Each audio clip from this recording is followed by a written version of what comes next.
welcome back to part 2 of answering the questions. So in our initial video, which is the part 1, we took you through the first set of questions that you will be answering as part of your application submission form. So this video will take us through the second set of questions, and please, these questions plays critical role in the application processes.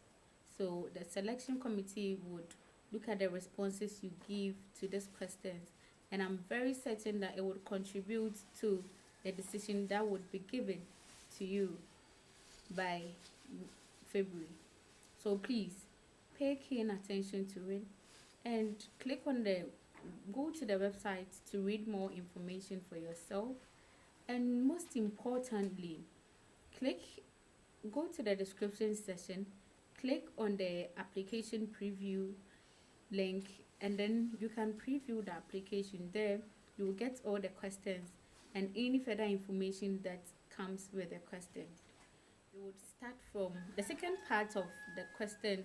Talks about your idea or your project or your commitment.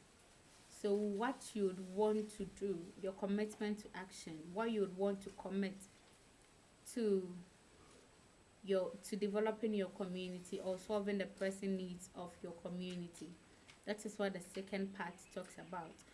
You will have to give accurate responses, and responses that would take you a step closer to a successful application. So it's with the commitment name. The commitment name is the title of your idea or your project. So ours was Yenyini, literally means let's grow. So you need to get a title for the project. See, the University of Ghana is working on a recycling project, and that is UJRCP. So you should get a title for your project or your idea. That is what this question is requesting for.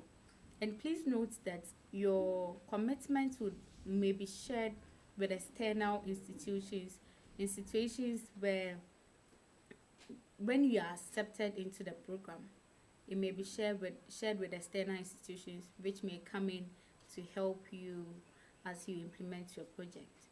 The second one is the commitment focus area.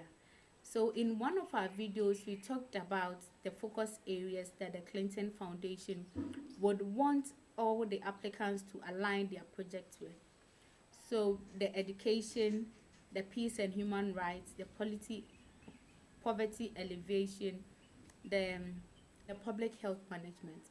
So the 5 focus areas that we talked about, please do well to look at them again and then align one of your projects to it. So this question is requesting for the focus area with which your project or your idea aligned to. So talked about keywords in one of our videos, in our earlier videos, and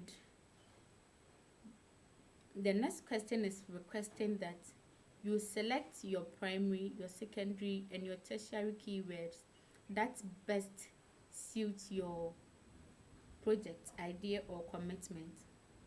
So we made mention of agriculture education, youth empowerment, financial economic empowerment, and all that, climate change, environmental protection, conservation, and so many other keywords. So you have to first choose a primary keyword, a keyword that is so closer to, that can be closely associated with your project or idea, and then you choose a secondary keyword that can also be associated with your project, and then you choose a tertiary keyword.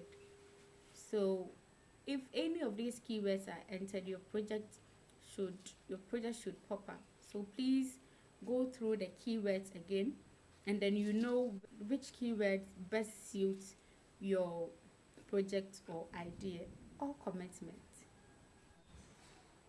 The next set of questions is asking for when and where your project commitment or idea will be implemented. So they would want you to be as specific as possible. If it's in you are in Ghana and you're making an application from Ghana, you do not have to just write Ghana. Where in Ghana is your project going to be implemented? So they'll ask for the primary city where your project is going to be implemented. So let's say you're implementing it in the eastern region of Ghana. So where in the eastern region of Ghana will your project be implemented? Is it Kou Afram Plains, or is it in Koko, or where specifically in the eastern region will your project be implemented? The when talks about the period or the time frame within which the project will be carried out. So they would want you to get specific timelines for every action that you would take. So if you are starting with the idea, if you are starting with meeting the team and putting the ideas together or putting it on paper, you put when that would be done. If you want to, when you go for sponsorship, you put a time frame when this phase would be done. So let's say that you are starting a plantation. Which period would you acquire the land? Is it between a year or 2 or 6 months that you'll be able to acquire a land to start the plantation? After you've acquired the land, what would you want to do next? And within which period will that be done? We need to get the land ready for the plantation. So within which period will getting the land ready be carried out? And when the land is ready, within which period would you plant? The planting is done. You should tell us when the cultivation would start, and after the cultivation, what's next. So it needs to be a step-by-step actions with time frames associated with it. So, and they will also want to know how long the project will be implemented. Is it for 2 years? Is it for 5 years? Is it for 10 years, or when? And if you already have a project or an idea, there are options where you'll have to select from. So the next question would ask whether you have an idea and then you need a guide from the Clinton Global Initiative University, just so that you can put your idea into action. Or you have the idea, you've started implementing it. That means that your idea is at the implementation stage. Or you have an idea, you've implemented it, and you want to measure to see how it's growing. So you'll be at the scaling stage. So whichever stage that you find yourself, you get to select which is suitable for your project. Thank you for being with us at the part 2 of answering the questions. In the next section, we are going to dive deep into the third part of the questions, which would also contribute greatly to the decision you would get in February. And please do well to subscribe to my channel if you have not subscribed yet, and click on the notification bell just so that you get updated the moment there is any information. Thank you.